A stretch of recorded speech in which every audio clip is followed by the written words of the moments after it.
Di sebuah desa yang tidak terlalu ramai, muncul seorang lelaki misterius.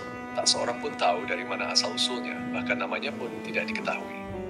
Penduduk hanya mengenalnya sebagai orang gila, yang aneh namun tidak membahayakan. Tiap malam, kegilaannya muncul dalam bentuk syair-syair indah penuh cinta. Siang hari, ia kadang berlari keliling pasar atau bermain-main dengan anak-anak kecil. Penduduk desa sudah terbiasa dengan tingkah lakunya. Anehnya, meski tampak gila, ia tak pernah menyakiti siapapun, malah sangat menyayangi anak-anak. Banyak warga merasa iba, lalu membawakannya makanan untuk berbuka, karena diketahui ia tidak pernah makan di siang hari. Ia selalu suka, namun ada satu hal lagi yang unik darinya. Ia hanya tidur di emper masjid satu-satu desa itu, dan hanya tidur dari pagi hingga petang. Malam harinya ia berjaga dan bersyair. Salah satu syairnya yang sering ia ucapkan dalam tangis adalah, Wahai kekasih, padamu aku puji, padamu aku berbakti, engkaulah yang aku cintai. Jangan tinggalkan aku, jangan benci aku, karena cintaku hanya untukmu. Suatu hari, datang seorang musafir. Setelah sholat duhur, ia keluar dari masjid dan melihat si fulan yang sedang tidur. Ia mendekat dan berkata, Wahai orang yang tidur, tidakkah engkau hendak melaksanakan sholat duhur? Jangan engkau lewati waktu sholatmu dengan tidur panjang. Si fulan terbangun. Ia menatap si musafir dan berkata dengan lirih, Apa pedulimu denganku? Aku sedang bermimpi bersama kekasihku, tapi engkau mengusik keasikanku. Musafir itu tertegun lalu berkata, Tidakkah engkau ingin menyembah Tuhanmu? Si fulan menjawab, Tuhan yang mana? Aku tidak menyembah Tuhan. Tidak ada tempat untuk Tuhan di hatiku. Musafir itu kaget dan berkata, Masya Allah, mengapa kau berkata demikian?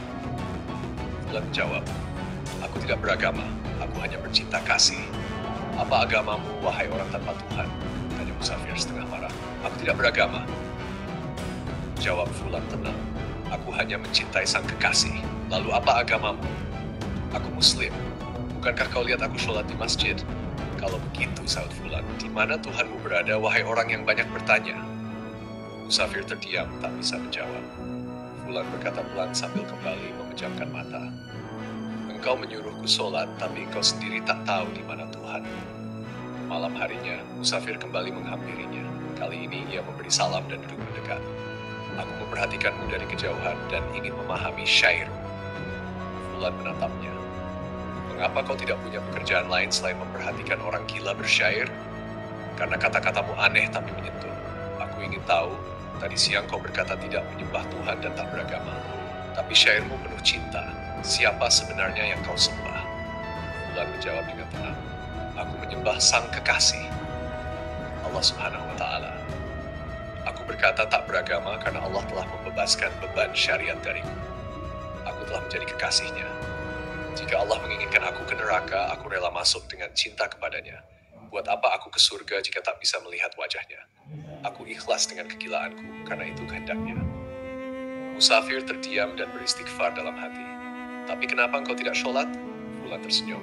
Apakah setiap amal harus diumumkan? Apakah kau tahu kapan aku sholat tadi? Kau tidak tahu karena aku sholat di hutan. Tubuhku memang tertidur di masjid, tapi ruhku beribadah di tempat lain. Aku tidak ingin ria. Aku sembunyikan ibadahku agar tak rusak oleh pujian manusia. Musafir tercengang. Tapi bagaimana engkau bisa sholat jika tubuhmu tertidur di sini? Fulan menjawab, aku memakai tubuh sang kekasih. Esok hari lihatlah tubuhku tidur di masjid, tapi pergilah ke hutan. Kau akan mengerti. Keesokan harinya, musafir memperhatikan tubuh fulan terbaring lelap. Lalu ia pergi ke hutan, dan benar ia mendapati fulan sedang sholat di bawah pohon besar, khusyuk. Selesai sholat, fulan menghampirinya. Wahai fulan, tubuhmu tertidur di masjid, tapi aku melihatmu sholat di sini. Bagaimana bisa? Itulah kekuasaan Allah. Apa yang kau lihat di masjid hanyalah bayangan. Tubuh asliku ada di sini, dan tubuh itu hanyalah hijab. Ketika hijab terangkat, ruhlah yang sejati.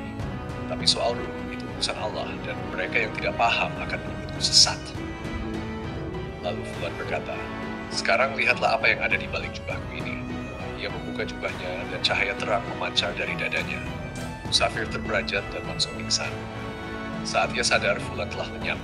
Ia berlari kembali ke masjid dan membuka selimut yang menutupi tubuh fulan. Tapi tak ada siapapun di sana. Yang ada hanya tumpukan batu. Musafir menggigil. Masya Allah, Siapakah sebenarnya orang ini, ya Allah? Siapakah kekasihmu yang engkau tutupi dengan kegilaan ini? Ia pun pergi dengan penuh pertanyaan, membawa serta rasa haru dan kagum, serta permohonan kepada Allah agar diberi pemahaman atas apa yang telah ia saksikan.